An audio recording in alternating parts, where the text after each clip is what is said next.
chẳng dương tờ lọc mô mê riêng bao nhiêu nếu không khó bay hay khó buồn bộ nguồn nghe ơi cầm bông đại cái nhôm không mấy sờ xây đây pi sự cái đây sang cru đại sầm rap dương tiếng óc nè nút nhôm miên sự cái đây bằng không nâng sờ xây với nhau một ngày rọc nè tiếng tu miên ở không to nhất nó bị cà pi sự cái đây chùm nưa đại banประก một bộ bò sập mùi đỏ chia sầm lại các miên một là bàn lúa trồn cứ chỉ bộ nẹt đại miên tô cọt túc tăng bị đảo mòn chia một lúc mà là mớ đại bom plaiประก rồi bỏ preในយើងរកគ្នាឲ្យទៅជាសេចក្តីអាភិសហើយគេនឹងព្រមទទួលព្រះអង្គម្ចាស់យេស៊ូវគ្រីស្ទនៃយើងដែលទ្រង់ជាម្ចាស់តែមួយផងទេចំណុចទី1គឺជាសារដាស់តឿនដែលសាវកយូដាស់ក៏ដាស់តឿនដល់គ្រីស្ទបរិស័ទទាំងអស់គ្នាគ្រប់ទីកន្លែងអូខេឲ្យខំតយុទ្ធក្នុងសេចក្តីជំនឿរបស់ខ្លួនអង្គពុំមានបងប្អូនไหนការដែលតយុទ្ធនៅក្នុងសេចក្តីជំនឿគឺសំខាន់មែនតើបើយើងចាប់អារម្មណ៍មើលគ្រីស្ទបរិស័ទនៅពេលដែលអត់ទាន់សម្រេចចិត្តច្បាស់លាស់ថាព្រមទទួលជឿព្រះអង្គហើយជាអត់ទាន់មានបញ្ហាអីធ្ងន់ធ្ងរប៉ុន្តែនៅពេលដែលអ្នកណាម្នាក់ជាពិសេសអ្នកជឿព្រះអង្គថ្មីថ្មោងនៅពេលដែលគាត់គ្រាន់តែសម្រេចចិត្តថាអូគាត់ថ្វាយខ្លួនគាត់ព្រមជាមួយទឹកគាត់តាំងចិត្តថាគាត់នឹងធ្វើជាគ្រីស្ទបរិស័ទដ៏ពេញលេញគាត់នឹងរស់នៅដើម្បីថ្វាយព្រះគាត់សម្រេចចិត្តថាគាត់ដើរតាមព្រះគាត់នឹងជួបឧបសគ្គជាច្រើនសេចក្តីល្បួងចាប់ផ្ដើមចូលមកក្នុងជីវិតរបស់គ្រីស្ទបរិស័ទម្នាក់គ្រប់គ្នាសេចក្តីល្បួងតាមរយៈអីគេលោកីសត្វឈាមហើយនឹងវិញ្ញាណលោកីអីគេបើយើងនិយាយពីលោកីសេចក្តីល្បួងតាមលោកីតាមរយៈទ្រព្យសម្បត្តិតាមរយៈអំណាចតាមរយៈភ្នែកនិយាយពីអីគេគឺអ្វីដែលយើងមើលឃើញនៅពេលដែលយើងមើលឃើញហើយយើងចង់បានយើងចាប់ផ្ដើមបង្កើតការងារអាក្រក់ដើម្បីយើងចង់បានការងារទាំងអស់នេះគឺជាជីវិតដែលយើងអត់ដើរតាមព្រះសេចក្តីល្បួងចាប់ផ្ដើមចូលក្នុងជីវិតយើងគ្រប់គ្នាតិចឬច្រើនការប្រឡងប្រជែងចាប់ផ្ដើមមាននៅពេលដែលវ័យនៅរៀងក្មេងៗអត់សូវគិតច្រើនទេអត់សូវមានការប្រឡងប្រជែងទេតែនៅពេលដែលវ័យចាប់ផ្ដើមរៀងច្រើនទេចាប់ផ្ដើមប្រឡងប្រជែងក្នុងការងារចាប់ដើមប្រឡងប្រជែងរូបសម្បត្តិចាប់ដើមប្រឡងប្រជែងសមត្ថភាពផ្សេងដែលខ្លួនឯងអញ្ចឹងបើយើងអត់មានព្រះយើងអត់មានអ្វីដែលជាលំនឹងក្នុងជីវិតរបស់យើងទេយើងចាប់ដើមប្រឡងប្រជែងនឹងគេដូចគ្នាទាំងភ្លេចគិតថាយើងកំពុងតែធ្វើដំណើរបណ្ដោះអាសន្ននៅលើផែនដីរហូតដល់យើងបោះបង់ព្រះបើយើងមើលក្នុងខ4សូមបងប្អូនមើលក្នុងខ4ត្បិតមានមនុស្សខ្លះបានលួចចូលគឺជាពួកអ្នកដែលមានកត់ទុកតាំងពីដើមមកជាមនុស្សថ្មិលមើលដែលបំផ្លាញព្រះគុណរបស់ព្រះនៃយើងរាល់គ្នាឲ្យទៅជាសេចក្តីអាភិសហើយគេមិនព្រមទទួលព្រះអង្គម្ចាស់យេស៊ូវគ្រីស្ទនៃយើងដែលទ្រង់ជាម្ចាស់តែមួយផងទេដូចជាយូដាអ៊ីស្ការីយ៉ូតចឹងគាត់បានមានឱកាសស្គាល់ព្រះគាត់មានឱកាសដើរតាមព្រះដោយផ្ទាល់គាត់ឃើញការអស្ចារ្យច្រើនតែគាត់នៅតែសម្រេចចិត្តលួចព្រះយេស៊ូវគ្រីស្ទដើម្បីឲ្យបានប្រាក់មកកញ្ចប់ខ្ញុំមិនដឹងថាលុយនឹងសម័យនោះច្រើនប៉ុណ្ណាទេដែលថាតាមដែលគេពីមកលុយអត់ច្រើនទេôngពូមីបងប្អូនអត់អាចយកទិញផ្ទះអត់អាចយកទៅធ្វើអីបានទេតែមនុស្សពេលខ្លះសេចក្តីល្បួងមកផ្លែតនឹងតម្រូវការមកផ្លែតនឹងធ្វើឲ្យយើងធ្លាក់ទៅក្នុងសេចក្តីល្បួងទាំងអត់ដឹងខ្លួនអញ្ចឹងបានជាសាវកយូដាសក៏ដាស់តឿនយើងឲ្យយើងខំតយុទ្ធក្នុងសេចក្តីជំនឿរបស់យើងកុំបដោយខ្លួនយើងឲ្យធ្លាក់ទៅក្នុងការអាក្រក់ណាមួយឡើយត្រូវតែឈររឹងមាំក្នុងសេចក្តីជំនឿឲ្យបានជាប់លាប់ពីព្រោះនៅពេលដែលយើងអត់ប្រយ័ត្ននៅពេលដែលយើងអត់បានប្រុងប្រៀបខ្លួននៅពេលដែលយើងអត់ដឹងច្បាស់យើងនឹងងាយធ្លាក់តាមគេចំណុចទី2ពីខ5រហូតដល់ខ16គឺជាការរំលឹកម្ដងទៀតចំណុចទី1សាវកយូដាសគាត់ចង់ដាស់តឿនយើងឲ្យខំតយុទ្ធក្នុងសេចក្តីជំនឿចំណុចទី2គាត់រំលឹកយើងរំលឹកពីព្រះគុណរបស់ព្រះហើយនឹងការដាក់ទោសរបស់ព្រះដូចគ្នា ชีวิตយើងគ្រប់គ្នាយើងរស់នៅក្នុងព្រះគុណប៉ុន្តែពេលខ្លះគឺយើងក៏ធ្វើខុសដូចអ៊ីស្រាអែលខ្ញុំសូមអានពីខ5រហូតដល់ខ16តែម្ដងខ្ញុំចង់រំលឹកដល់អ្នករាល់គ្នា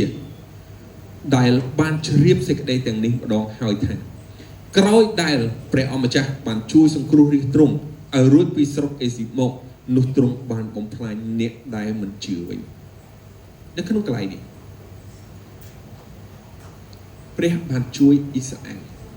ចេញពីអេស៊ីបមកតែព្រះក៏បានបំផ្លាញអ្នកដែលមិនជឿព្រះអង្គដែរពីព្រោះព្រះអត់ចង់ឲ្យអ្នកដែលរស់នៅដែលខ្វះជំនឿហើយដើរតាមព្រះចេះតែដើរទៅលុបផ្លុំគេបំផ្លាញនៅពេលណាអង្គពូមានបងប្អូនគ្រប់ពេលដែលគេល្អូនគាត់គ្រប់ពេលដែលគេមានបញ្ហាអង្គពូមានបងប្អូនសតតែអ្នកដែលកោតខ្លាចព្រះទាំងអស់ល្អូនទៅតមែនអត់ទេហើយពេលខ្លះយើងគំនិតយើងជាមនុស្សណាអីមិនព្រះអង្គបដ ாய் ឲ្យរៀបព្រះអង្គអញ្ចឹងតែតាមពិតក្នុងនឹងគឺវាមានមនុស្សប្រភេទហ្នឹងបើខ្ញុំតែងតែរំលឹកអង្គពូមានបងប្អូនអ្នកគ្នាមូលហេតុអីបានជាជនជាតិអ៊ីស្រាអែលត្រូវវង្វេងក្នុង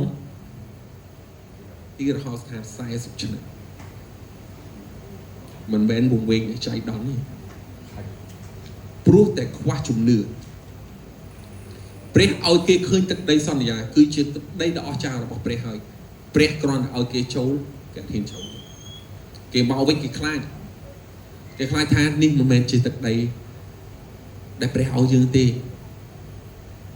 ទឹកដីនេះមានមនុស្សធំណាស់គ្រឿងចម្បាំងគេល្អណាស់គេចាប់ផ្ដើមខ្លាចតែគេទទួលស្គាល់ថាទឹកដីនេះគឺជាទឹកដីដ៏ល្អទំពាំងបាយជូរគេដាំមកប៉ុណ្ណាណីទំហំធំសំណុំទឹកឃ្មុំក៏ល្អដំណាំដាំដុះផលមហូបគេគ្រប់បែបយ៉ាងការចិញ្ចឹមសត្វភោគផលគេក៏ល្អព្រះថាព្រះឲ្យទឹកដីនឹងទៅគេហើយតែគេថាម៉េចគេខ្លាចគេអត់ចូលទេគេអត់ហ៊ានទេមនុស្សទៅនៅនឹងធំណាស់តបគេខ្លាចសួរគេជឿព្រះអត់ព្រះថាឲ្យចូលទៅតែគេអត់ចូលទេគេប្រកែកដាច់ខាតចំណុចនឹងមួយអញ្ចឹងទើបព្រះបានញែកគេអ្នកដែលមិនជឿអ្នកដែលខ្វះសេចក្តីជំនឿព្រះអង្គញែកចេញព្រះឲ្យតែក្មេងសកលក្រោយឲ្យអ្នកដែលមានជំនឿលើព្រះពុទ្ធកោចាគេជួយស្វែងកន្លងអ្នកដែលឃើញហើយអ្នកដែលបានចូលសូម្បីតែម៉ូសេក៏ព្រះអង្គឲ្យចូលដែរបើយើងនិយាយពីព្រោះអីគេបាទពេលខ្លះម៉ូសេគាត់បង្កើតកំហុសដែលនាំឲ្យគាត់បាត់ពពកដូចគ្នានៅក្នុងខ6ទោះទាំងពួកទេវតាដែលមិនបានរក្សាសន្តានដើមរបស់ខ្លួនគឺជាទេវតាដែលបោះបង់ចោលទីលំនៅចេញនោះទ្រង់បានឃុំនៅក្នុងសេចក្តីងត់ទាំងជាប់ចំណងអស់កលជានិច្ចទុកសម្រាប់នឹងនុំជំរះនៅថ្ងៃដ៏ធំនោះដូចជាក្រុងសូដុំនិងក្រុងកូម៉ូរ៉ាហើយអស់ទាំងទីក្រុងនៅជុំវិញដែរដែលគេបានប្រគល់ខ្លួនទៅប្រព្រឹត្តសេចក្តីកំផិតដូចគ្នាទាំងបណ្ដោយទៅតាមសាច់ដតីហើយបានទ្រង់បានតាំងអ្នកទាំងនោះទុកជាក្បួនឲ្យគេរងទុកទោសក្នុងភ្លើងដ៏ឆេះអស់កលជានិច្ចទោះបើមានក្បួនដូច្នេះហើយគង់តែមានមនុស្សទាំងនោះធ្វើខ្លួនឲ្យស្មោកគ្រោកដោយនឹកតែពីផ្លូវខូចអាក្រក់ទាំងមើលងាយដល់អស់ទាំងអំណាចគ្រប់គ្រងហើយនឹងជេរប្រមាថដល់ពួកប្រសើរឧត្តមផងបងប្អូនឃើញមនុស្សបងប្រៀបធៀបយើងត្រូវដឹងថាវិស័យអំពើបាបវាមានជាប់នៅក្នុងដកនៅក្នុងជីវិតរបស់យើងតែយើងភ្លេចខ្លួនយើងបដ ாய் ខ្លួនយើងធ្លាក់ទៅក្នុងការងារទាំងអស់ដូចគ្នាព្រះអង្គថាព្រះអង្គនឹងបដ ாய் ឲ្យគេជួបការអាក្រក់ហើយព្រះអង្គនឹងបដ ாய் ឲ្យគេទទួលរងការទុក្ខទោសពីព្រោះអីគេពីព្រោះមិនជឿមិនព្រមស្ដាប់អង្គបើយើងមិនព្រមធ្វើយើងនឹងធ្លាក់នៅក្នុងការអាក្រក់មានអ្នកខ្លះគាត់និយាយថាអីគេព្រះអង្គថាស្រឡាញ់មនុស្សហើយបើព្រះអង្គស្រឡាញ់មនុស្សមិនព្រះអង្គមិនជួយមនុស្សឲ្យល្អទាំងអស់ទៅព្រះអង្គមិនជួយមនុស្សឲ្យប្រសើរឧត្តមទៅជួយមនុស្សពីព្រោះព្រះអង្គបានដាក់មកឲ្យមនុស្សមានការជ្រើសរើសតាំងពីដំបូងមកកុំភ្លេចថាអង្គពូមីងបងប្អូនដូចជាព្រះមានការគិតមានការសម្រេចចិត្តនេះគឺជាអ្វីដែលព្រះឲ្យយើងដូចជាព្រះយើងមានសិទ្ធិជ្រើសរើស ថាយើងជ្រើសរើសផ្លូវអស់ឬផ្លូវយើងជ្រើសរើសការធ្វើបាបឬក៏ជ្រើសរើសការស្ដាប់បង្គាប់ដើម្បីទទួលបានប្រពោបងប្អូនមើលនៅក្នុងខបន្តមានអ្នកខ្លះគេមើលងាយហើយជេរប្រមាថដល់ទាំងពួកម្សៅអាដាមផងសូម្បីតែទេវតាអ្នកខ្លះភ្លេចគិតថាខ្លួនឯងជាណាអង្គភូមិបងប្អូនគាត់ហ៊ានតែជេរប្រមាថដល់ព្រះទៀតបាច់និយាយថាជេរប្រមាថដល់ត្រឹមទេវតាឯងអ្នកខ្លះហ៊ានជេរប្រមាថដល់ព្រះទៀតថាមិនក៏ព្រះអង្គធ្វើអញ្ចឹងអត់សមទេមិនក៏ព្រះអង្គបដោយឲ្យព្រះអង្គអយុត្តិធម៌ព្រះអង្គអត់ទទួលដង្វាយរបស់កាអ៊ីនទេមិនក៏ព្រះអង្គអត់ព្រមទទួលដង្វាយរបស់កាអ៊ីនគាត់ប្រឹងធ្វើចំណាយកម្លាំងរបស់គាត់មិនក៏ព្រះអង្គទទួលតែដង្វាយរបស់ខ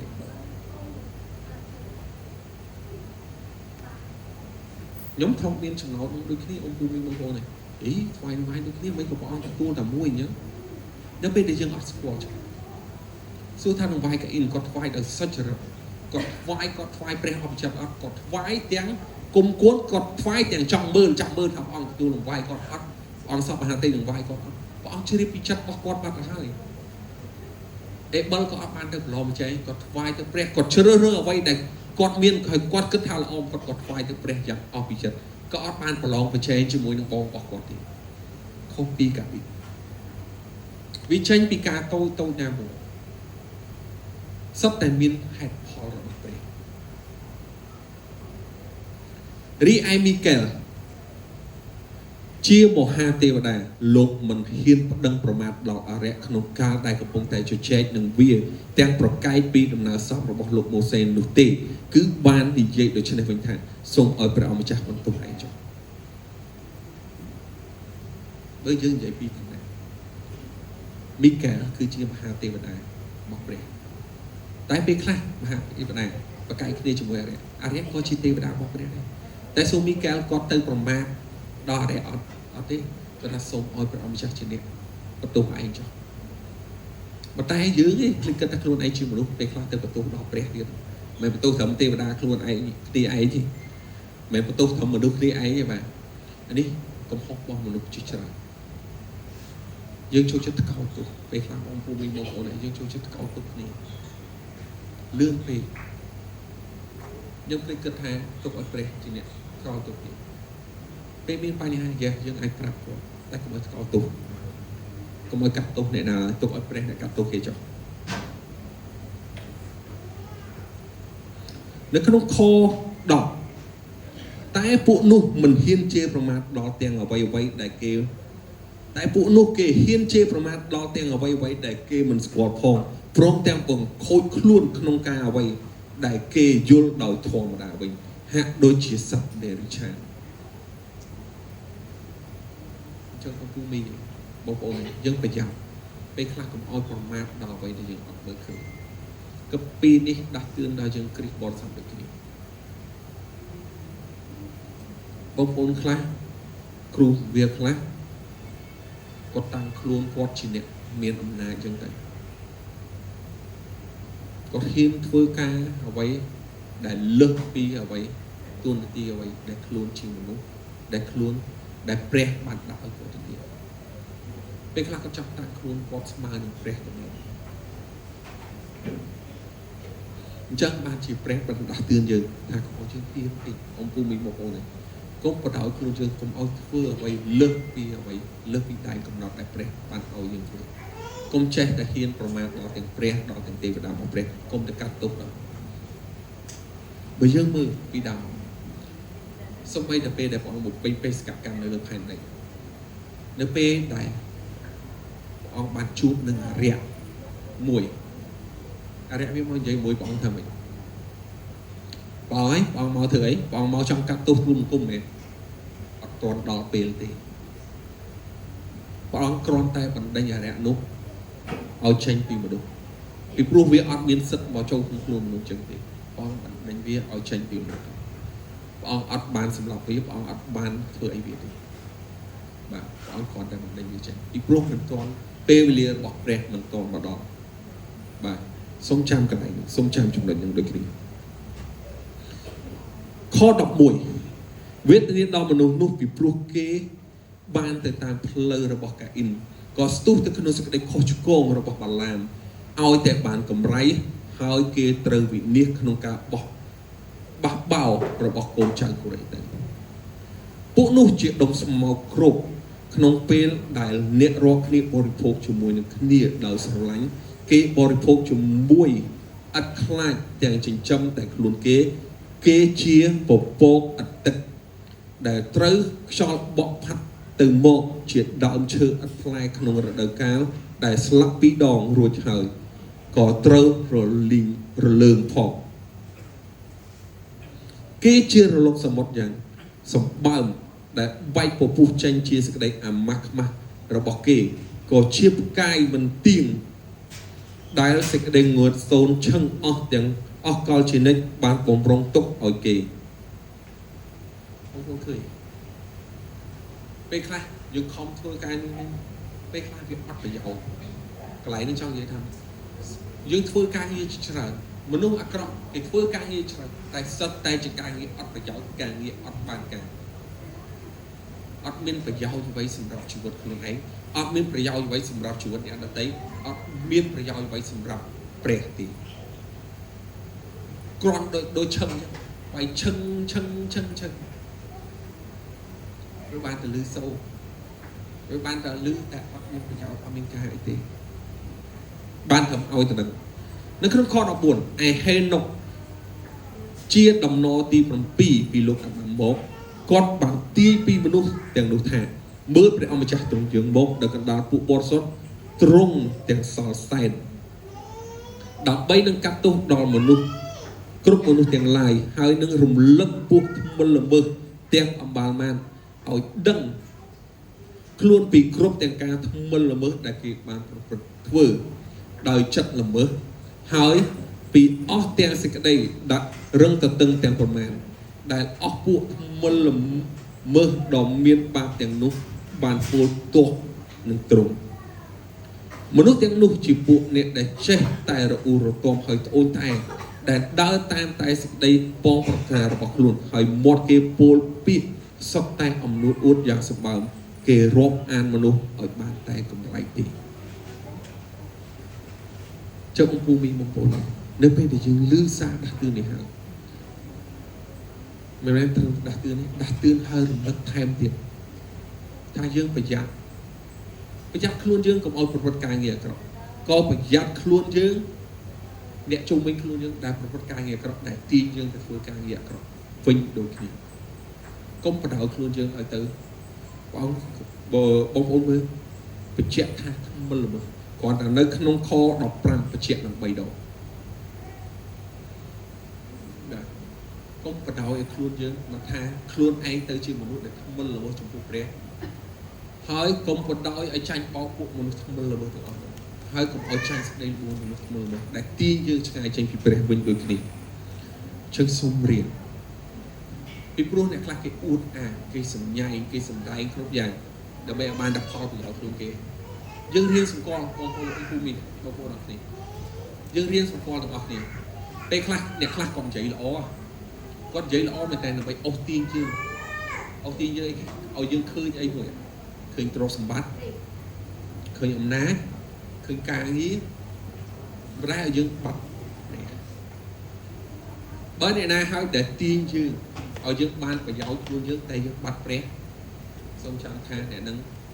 មិនមកពីព្រះទេយើងត្រូវប្រយ័ត្នដូចគ្នាពេលខ្លះតែយើងសម្ញែងតែពីសេរីល្អរបស់ខ្លួនយើងមិនមែនសេរីល្អរបស់ព្រះនោះមិនមែនមកពីព្រះទេតែបើយើងសម្ដែងថានេះជាព្រះពររបស់ព្រះព្រះអង្គនឹងប្រទានពរពីព្រោះឲ្យគ្រប់គ្នាឃើញពីព្រះគុណរបស់ព្រះដែលមានសម្រាប់ជីវិតរបស់យើងសម្ដែងពីការដែលយើងបានកោតខ្លាចព្រះយ៉ាងពិតប្រាកដទើបយើងបានទទួលពរពីព្រះនេះព្រះអង្គសពនៅក្នុងចំណុចទី3ព្រះអង្គសពហាតេគេព្រះអង្គសពហាតេឲ្យគ្រីស្ទបរិសុទ្ធទាំងអស់គ្នារក្សាជំហរជាកូនរបស់ព្រះឲ្យយើងចេះជួយអ្នកផ្សេងគ្រីស្ទបរិសុទ្ធត្រូវតែមានជំហរថាខ្លួនឯងជាកូនរបស់ព្រះត្រូវតែដឹងនៅក្នុងខ17រហូតដល់ខ23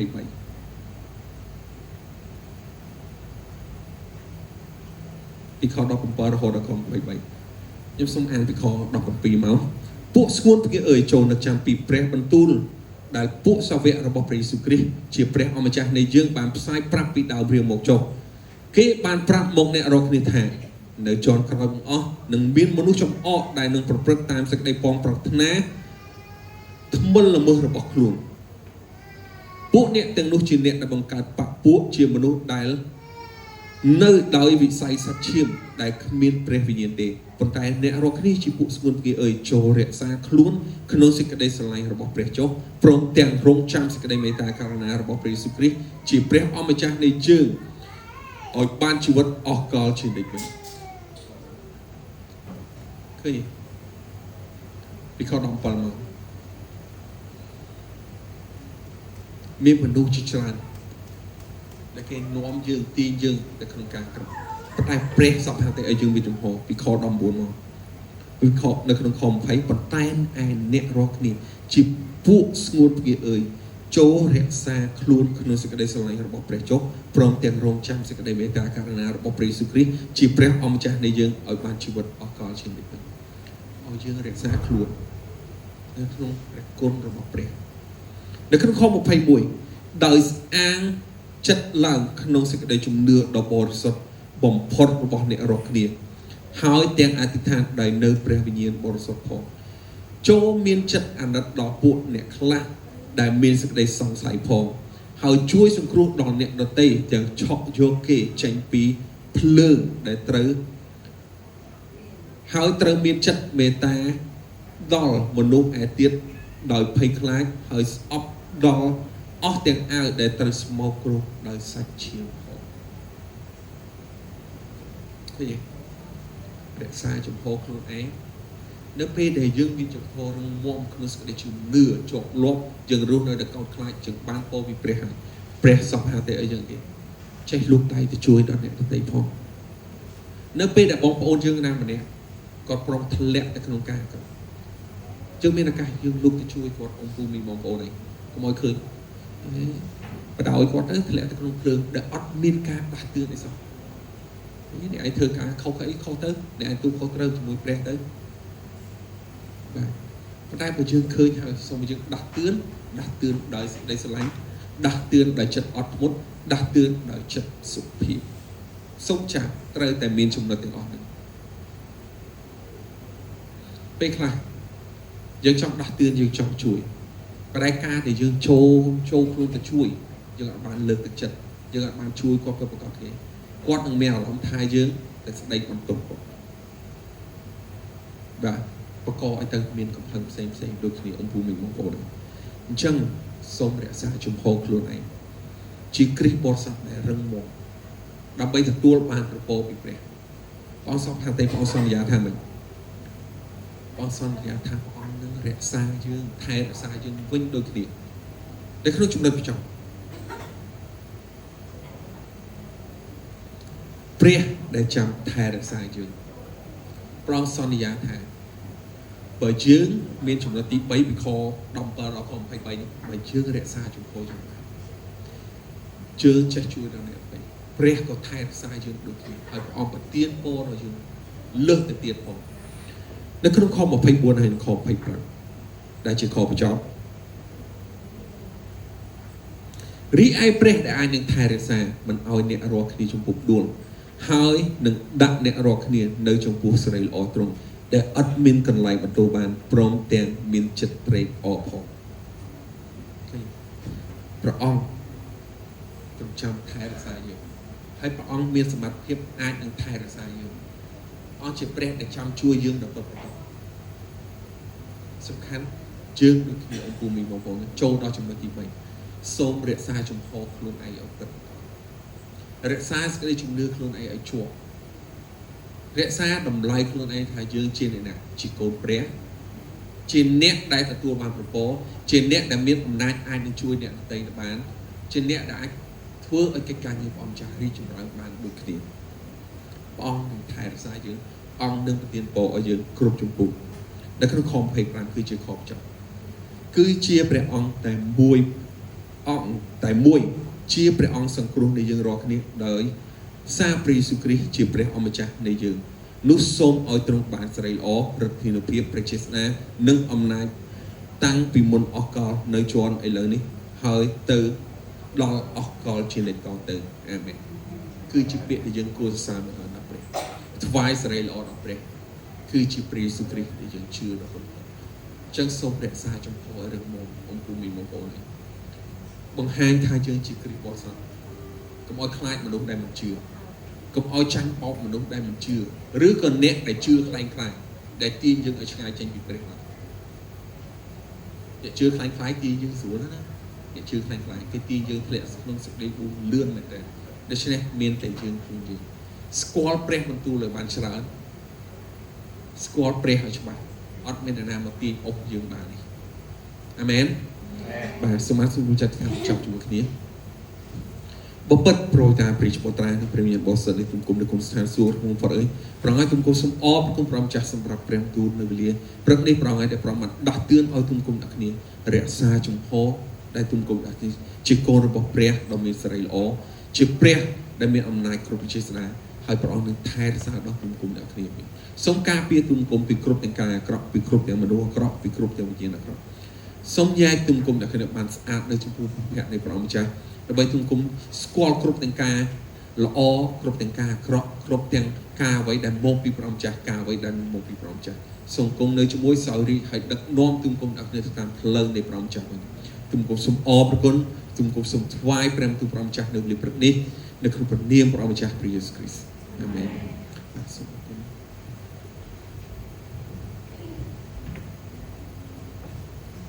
ចាអរគុណព្រះអង្គសម្រាប់ព្រះបន្ទូលថ្ងៃនេះសូមអញ្ជើញអស់លោកអ្នកបងប្អូនបានក្រោកឈរឡើងយើងនឹងជិះនឹងបទខ្លីជាមួយនឹងគ្នា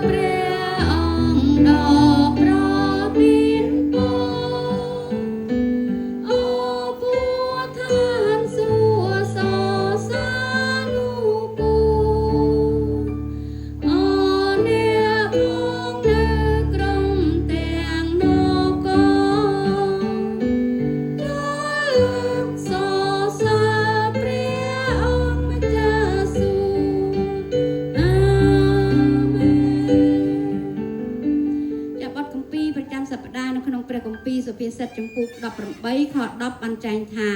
ព្រះនាមព្រះយេហូវ៉ាជាប៉មមាំមួនមនុស្សសុចរិតរត់ចូលទៅពឹងជ្រកហើយមានសេចក្តីសុខ